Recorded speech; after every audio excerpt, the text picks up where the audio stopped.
ক্লাছটো শেষ কৰাৰ পিছত যিহেতু কলেজ ছুটি হৈছে তাই ঘৰলৈ বুলি আগবাঢ়িলে। কেণ্টিনৰ ওচৰত আজি অম্লান ৰৈ থকা নাই। যোৱাকালি তাই যথেষ্ট অৱহেলা কৰিছিলে অম্লানক। সি নিশ্চয় বেয়া পাইছে। অৱশ্যে তাইও বিচৰা নাই অম্লান তাইৰ কাৰণে ৰৈ থকাটো। যিয়েই নহওক অম্লান তাইৰ ছাত্ৰ, তাইৰ এটা দায়িত্ব আছে। কিন্তু তথাপিও অম্লান ৰৈ যে আছিলে সেই কথাটো ভাবি তাইৰ মনত এটা আনন্দ লাগে।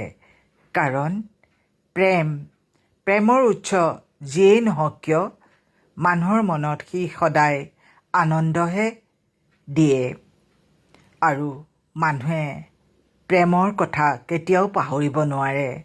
তাইৰো তেনে লাগিল। গেটৰ সন্মুখত সুদীপ্তক লগ পালে। সুদীপ্তই গাড়ীখন লৈ যাবলৈ ওলাইছিলহে মাথোন ক'লে, জৰিনা মেম যাবনে মোৰ গাড়ীত? কিয়নো নাযাম বাৰু, আপুনিও মোৰ ঘৰৰ ফালেই থাকে, আমি একেখন কলেজতে কাম কৰোঁ, ব'লক। জৰিনাই লাহেকৈ সুদীপ্তৰ গাড়ীত বহিলে। দুয়ো আগবাঢ়িলে।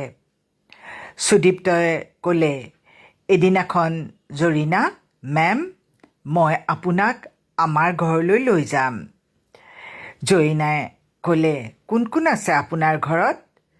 মই বিয়া কৰোৱা নাই। মোৰ ভনী এজনী আৰু মা আছে। হয় নেকি? মই যাম বাৰু। অলপ দূৰ গৈছেহে মাথো।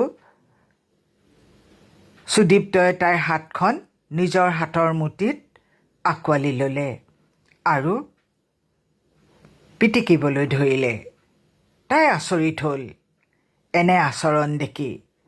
যোৱাকালিহে সুদীপ্তৰ গাড়ীত তাই ঘৰলৈ গৈছিল।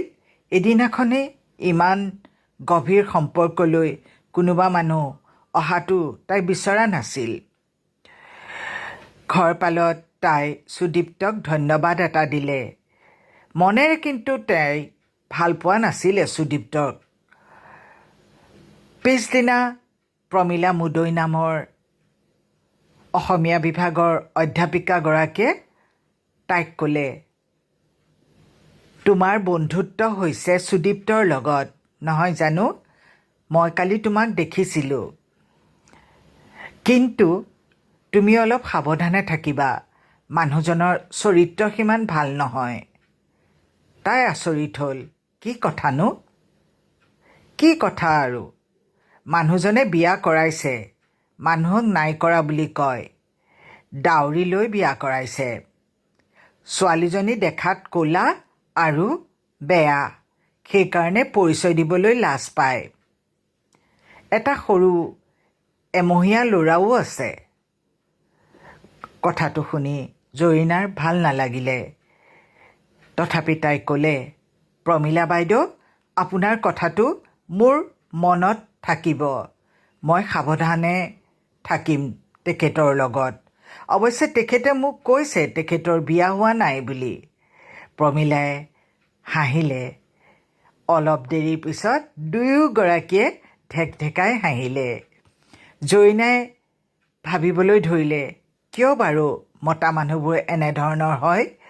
সকলো মতা মানুহে অলপ কথা পাতিলেই দেখোন ছোৱালীবিলাকক নিজৰ জীৱনৰ ফালে পোনাই লয়। আৰে ছোৱালীবিলাক ইমান সস্তীয়া জানো? দেখিবলৈ নিজে যিয়েই নহওক কিয় সকলোৱে কটৰিনা কাইফকে বিচাৰে আৰু চাকৰি কৰা ছোৱালী বিচাৰে। নিজে যে ছালমান খান নহয় সেইটো কথা ভাবিয়েই নাচায়।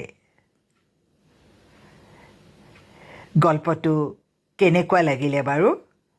নহয়নে বাৰু সমাজত মতা মানুহ কিছুমানৰ যিটো মানসিক স্থিতি এনেধৰণৰ নহয় জানো? আপোনালোকে ভাবি চাবচোন, যদি এনেধৰণৰ মতা মানুহ পায় তেতিয়াহ'লে আপোনালোকেও তেনে মতা মানুহক অৱহেলা কৰাটো আৱশ্যক।